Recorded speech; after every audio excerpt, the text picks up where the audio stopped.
Halo semuanya, hopefully you are well ya. Yuk hari ini kita semangat buat belajar biologi sel dan molekuler.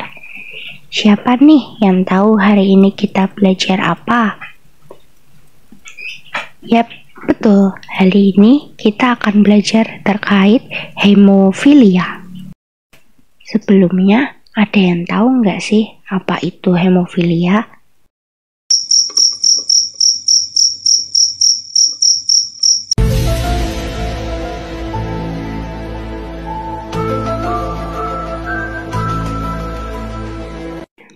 Oke, di sini saya akan menjelaskan terkait dengan hemofilia.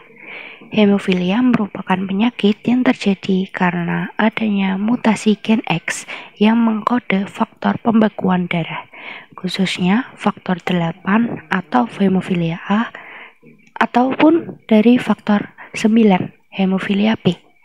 Kromosom X memiliki beberapa jenis gen yang tidak dimiliki oleh kromosom Y. Perlu diketahui, pria memiliki 1 kromosom X dan wanita memiliki 2 kromosom X. Sehingga jika ada masalah pada kromosom X pada laki-laki, khususnya pada gen yang mengatur faktor 8 dan 9, maka dapat terjadi penyakit hemofilia. Penyebab hemofilia dapat kita lihat dalam gambar berikut. Kita lihat dari kedua orang tua. Ayah tanpa hemofilia, jika menikahi ibu dengan gen hemofilia, maka anak pertama dan anak keempat tidak memiliki hemofilia. Anak kedua jika perempuan, dia menjadi karier atau pembawa hemofilia. Lalu anak ketiga jika laki-laki terkena hemofilia. Lalu bagaimana ayah dengan hemofilia menikahi ibu tanpa hemofilia? Anak pertamanya tanpa hemofilia. Lalu anak keduanya jika perempuan, dia menjadi karier hemofilia atau pembawa hemofilia. Anak ketiga jika laki-laki, dia tanpa hemofilia. Dan anak terakhir jika perempuan akan menjadi karier hemofilia. Selanjutnya kita akan membahas jenis-jenis hemofilia. Hemofilia itu tidak hanya 1 teman-teman, tetapi ada 3. Yang pertama ada hemofilia A, hemofilia B, dan hemofilia C. Hemofilia A disebut juga hemofilia klasik. Hemofilia adalah penyakit kekurangan faktor pembekuan yaitu di faktor 8. Dan penyakit ini selalu menyerang pria, sedangkan wanita hanya bersifat karier atau pembawa sementara. Yang kedua adalah hemofilia B. Hemofilia B disebut juga Christmas disease. Kenapa sih hemofilia B disebutnya Christmas disease? Apakah hemofilia ini terjadi saat Natal? Atau hemofilia ini hanya ditemukan saat bulan Desember atau bulan-bulan Natal? Bagi orang awam, melihat atau mendengar Christmas disease akan berpikir bahwa penyakit ini berkaitan dengan Natal. Tetapi fun fact-nya guys, bukan seperti itu.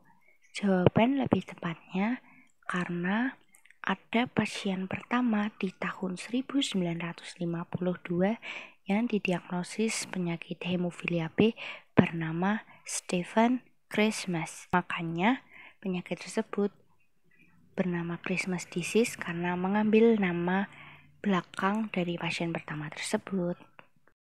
Hemofilia C. Hemofilia C berbeda dengan hemofilia A dan hemofilia B karena hemofilia C diturunkan secara autosomal. Hemofilia C disebabkan oleh defisiensi faktor 11.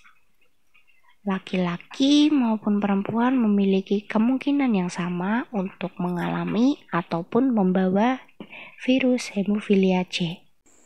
Yang kedua, ada symptoms and characteristic of hemophilia atau gejala dan ciri dari penyakit hemofilia. Ciri dan tanda gejala dibagi menjadi 3 tingkatan. Yang pertama itu ada tingkatan ringan, yang kedua ada tingkatan sedang, dan yang ketiga ada tingkatan berat. Yang pertama saya akan menjelaskan untuk tingkatan ringan. Jadi pada tingkatan ringan ini jumlah faktor pembekuan darah berkisar 5-50%. Tanda dan gejalanya itu seperti mudah bengkak dan perdarahan, memar besar setelah cedera ringan, perdarahan yang terjadi secara tiba-tiba, dan juga perdarahan berkepanjangan setelah terjadi luka, seperti pada cabut gigi, cedera, atau operasi. Yang kedua, ada tingkatan sedang. Jadi, pada tingkatan sedang ini, jumlah faktor pembekuan darah berkisar 1-5%.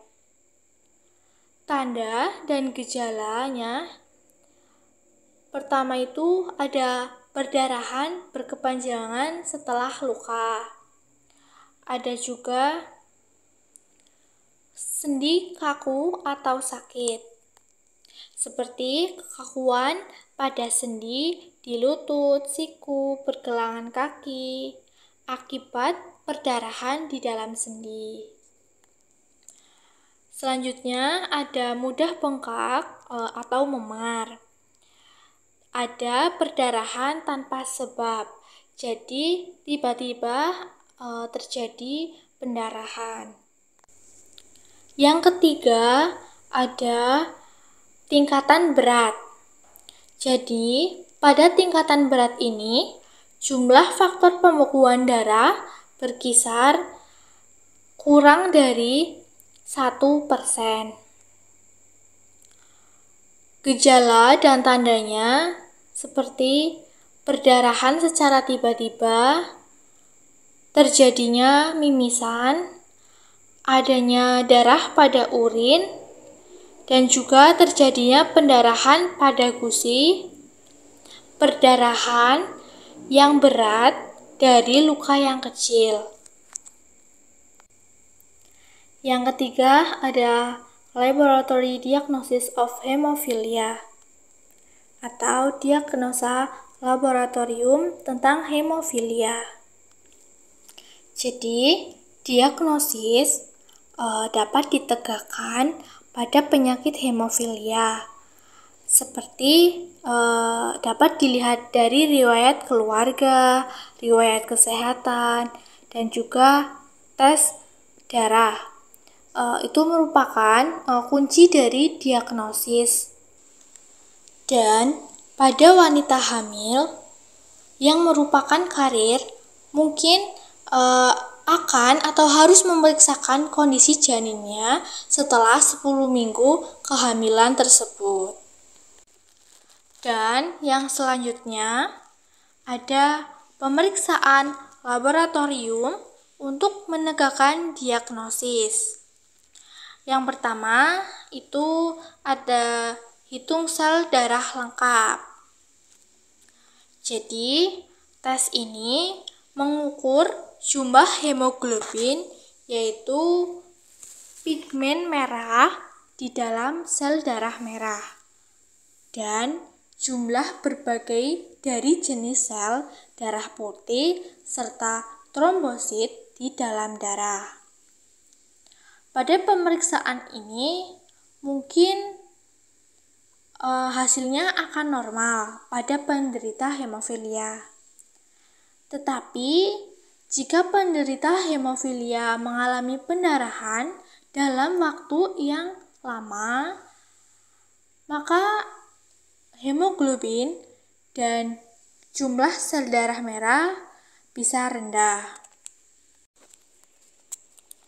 Selanjutnya, ada pemeriksaan tes waktu tromboplastin parsial teraktivasi atau APPT.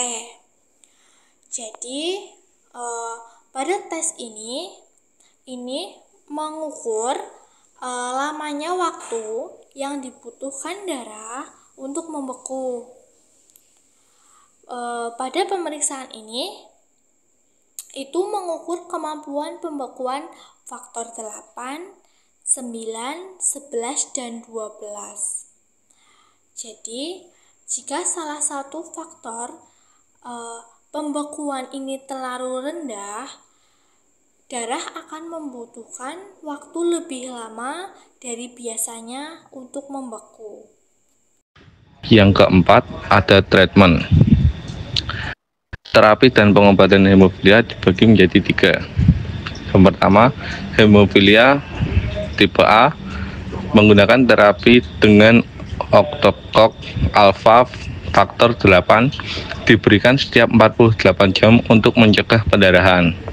Yang kedua, ada hemofilia B menggunakan nonacog alfa faktor 9, biasanya disuntikan setiap 2 minggu.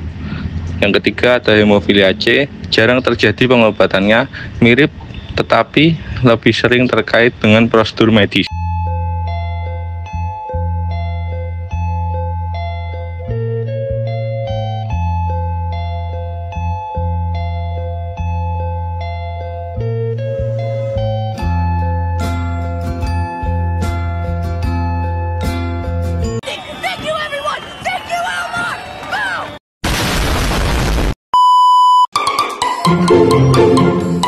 Thank you.